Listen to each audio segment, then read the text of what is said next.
ओम गुरु सत्ताय नमः। गायत्री महाविज्ञान तृतीय भाग। लेखक परम पूज्य गुरुदेव वेदमूर्ति तपोनिष्ठ पंडित श्री राम शर्मा आचार्य। आइए पढ़ते हैं, सुनते हैं और समझने का प्रयास करते हैं। गायत्री मंत्र के साथ स्वाध्याय शुरू करते हैं। ओम भूर्भुवः स्वः तत्सवितुर्वरेण्यं भर्गो देवस्य धीमहि धियो यो नः प्रचोदयात्। आनंदमय कोश गायत्री का पांचवा मुख आनंदमय कोश है। जिस आवरण में पहुंचने पर आत्मा को आनंद मिलता है, जहां उसे शांति, सुविधा, स्थिरता, निश्चिंतता एवं अनुकूलता की स्थिति प्राप्त होती है, वही आनंदमय कोश है। गीता के दूसरे अध्याय में स्थिति प्रज्ञ की जो परिभाषा की गई है और समाधिस्थ के जो लक्षण बताए गए हैं, वे ही गुण कर्म स्वभाव आनंदमयी स्थिति में हो जाते हैं। आत्मिक परमार्थों की साधना में मनोयोग पूर्वक संलग्न होने के कारण सांसारिक आवश्यकताएं बहुत सीमित रह जाती है। उनकी पूर्ति में इसलिए बाधा नहीं आती कि साधक अपनी शारीरिक और मानसिक स्वस्थता के द्वारा जीवन उपयोगी वस्तुएं को उचित मात्रा में आसानी से कमा सकता है। प्रकृति के परिवर्तन, विश्वव्यापी उतार चढ़ाव, कर्मों की गहन गति, प्रारब्ध, भोग, वस्तुओं की नश्वरता, वैभव की चंचल चपलता आदि कारणों में जो उलझन भरी परिस्थितियां सामने आकर परेशान किया करती है, उन्हें देखकर वह हंस देता है। सोचता है, प्रभु ने इस संसार में ऐसी धूप छाह का आंख मिचौनी का खेल खड़ा कर दिया है। अभी सुखी तो अभी रज, अभी वैभव तो अभी निर्धनता, अभी जवानी तो अभी बुढ़ापा, अभी जन्म तो अभी मृत्यु, अभी नमकीन तो अभी मिठाई। यह दुरंगी दुनिया कैसी विलक्षण है। दिन निकलते देर नहीं हुई कि रात की तैयारी होने लगी। रात को आए जरा सी देर हुई कि नौ प्रभात का आयोजन होने लगा। वह तो यहाँ का आदि खेल है। बादल की छाया की तरह पल पल में धूप छाह आती है। मैं इन तितलियों के पीछे कहाँ दौड़ूं? मैं इन छन छन पर उठने वाली लहरों को कहाँ तक गिनूं? पल में रोने, पल में हंसने की बाल क्रीड़ा मैं क्यों करूं? आनंदमय कोष में पहुंचा हुआ जीव अपने पिछले चार शरीरों अन्नमय, प्राणमय, मनोमय और विज्ञानमय कोष भली प्रकार समझ लेता है। उनकी अपूर्णता और संसार की परिवर्तनशीलता दोनों के मिलन में ही एक विषैली गैस बन जाती है, जो जीवों को पाप तापों के काले धुएं से कलुषित कर देती है। यदि इन दोनों पक्षों के गुण दोषों को समझकर उन्हें अलग अलग रखा जाए, बारूद और अग्नि इकट्ठा न होने दिया जाए, तो विस्फोट की कोई संभावना नहीं है। यह समझकर वह अपने दृष्टिकोण में दार्शनिकता, सात्विकता, वास्तविकता, सूक्ष्मदर्शिता को प्रधानता देता है। तद अनुसार उसे सांसारिक समस्याएं बहुत हल्की, महत्वहीन मालूम पड़ती है। जिन बातें को लेकर साधारण मनुष्य बेहतर दुखी रहते हैं, उन स्थितियों को वह हल्के विनोद की तरह समझकर अपेक्षा में उड़ा देता है और आत्मिक भूमिका में अपना दृढ़ स्थान बनाकर संतोष और शांति का अनुभव करता है।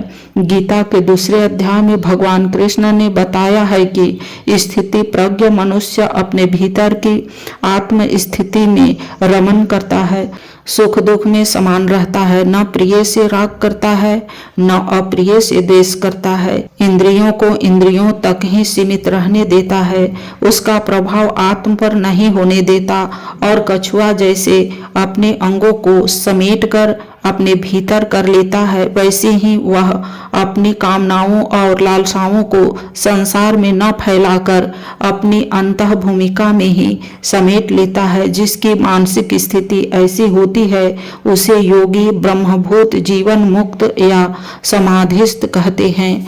आनंदमय कोष की स्थिति पंच भूमिका है। इसे समाधि अवस्था भी कहते हैं। समाधि अनेक प्रकार की है। काष्ठ समाधि, भाव समाधि, ध्यान समाधि, प्राण समाधि, सहज समाधि आदि 27 समाधियां बताई गई है। मूर्छा, नशा एवं किसी भावना का इतना अतिरेक हो कि मनुष्य की शारीरिक चेष्टा संज्ञा शून्य हो जाए, उसे भाव समाधि कहते हैं। ध्यान में इतनी तन्मयता आ जाए कि उसे अदृश्य एवं निराकार सत्ता साकार दिखाई पड़ने लगे, उसे ध्यान समाधि कहते हैं। इष्ट देव के दर्शन जिन्हें होते हैं उन्हें ध्यान समाधि की अवस्था में ऐसी चेतना आ जाती है कि यह निरंतर उन्हें नहीं विदित होने पाता कि हम दिव्य नेत्रों से ध्यान कर रहे हैं या आंखों से स्पष्ट रूप से अमुक प्रतिमा को देख रहे हैं। प्राण समाधि ब्रह्मरंध्र में प्राणों को एकत्रित करके की जाती है।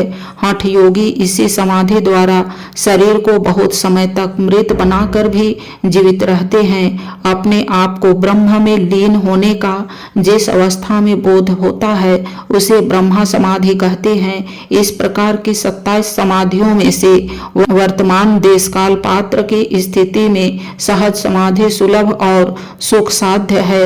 महात्मा कबीर ने सहज समाधि पर बड़ा बल दिया है। अपने अनुभव से उन्हें सहज समाधि को सर्वसुलभ देखकर अपने अनुयायियों को इसी साधना के लिए प्रेरित किया है। महात्मा कबीर का वचन है, साधो सहज समाधि भली, गुरु प्रताप भयो जा दीन ते, सुरती न अनंत चली, आंख न मुंद कान न रुंद, काया कष्ट न धारू, खुले नयन से हंस हंस देखूं, सुंदर रूप निहारूं, कहूं सोई नाम सुनूं, सोई सुमिरन खाऊं सोई पूजा, गृह उधान एक सम लेखूं, भाव मिटाऊं दूजा, जहां जहां जाऊं सोई परिक्रमा, जो कुछ करूं सो सेवा, जब सोऊं तब करूं दंडवत पूजूं और न देवा, शब्द निरंतर मनुआ राता, मलिन वासना त्यागी, बैठत उठत कबहू ना, बिसरे ऐसी ताड़ी लागी, कहें कबीर वह अनमनी, रहती सोई प्रकट कर जाई, दुख सुख के एक परे, परम सुख ते ही सुख रहा समाई। उपरोक्त पद में सदगुरु कबीर ने सहज समाधि की स्थिति का स्पष्टीकरण किया है। यह समाधि सहज है, सर्वसुलभ है, सर्वसाधारण की साधना शक्ति के भीतर है, इसलिए उसे सहज समाधि का नाम दिया गया है। 8 साधनाएं कठिन है, का अभ्यास करते हुए समाधि की स्थिति तक पहुंचना असाधारण कष्ट साध्य है। चिरकालीन तपश्चर्या, षट कर्मों की श्रम साध्य साधना सब किसी के लिए सुलभ नहीं है। अनुभवी गुरु के सम्मुख रहकर विशेष सावधानी के साथ वे क्रियाएं साधनी हैं, फिर भी उनकी साधना खंडित हो जाती है तो संकट भी सामने आ सकते हैं। जो योग भ्रष्ट लोगों के समान कभी भयंकर रूप से आ खड़े होते हैं। कबीर जी सहज योग को प्रधानता देते हैं। सहज योग का तात्पर्य है सिद्धांतमय जीवन, कर्तव्यपूर्ण कार्यक्रम, क्योंकि इंद्रिय भोगों, पाश्विक वृत्तियों एवं काम क्रोध लोभ मोह की तुच्छ इच्छाओं से प्रेरित होकर आमतौर से लोग अपना कार्यक्रम निर्धारित करते हैं और इसके कारण भांति भांति है कष्टों का अनुभव करते हैं। सहज समाधि असंख्य प्रकार की योग साधनाओं में से एक है। इसकी विशेषता यह है कि साधनारत रीति के सांसारिक कार्य करते हुए भी साधना क्रम चलता है। इसी बात को ही यूं कहना चाहिए कि ऐसा व्यक्ति जीवन के सामान्य सांसारिक कार्य, कर्तव्य, यज्ञ, कर्म ईश्वरीय आज्ञा पालन की दृष्टि से करता है। भोजन करने में उसकी भावना रहती है। लाइक, सब्सक्राइब और शेयर करें। धन्यवाद। ओम शांति।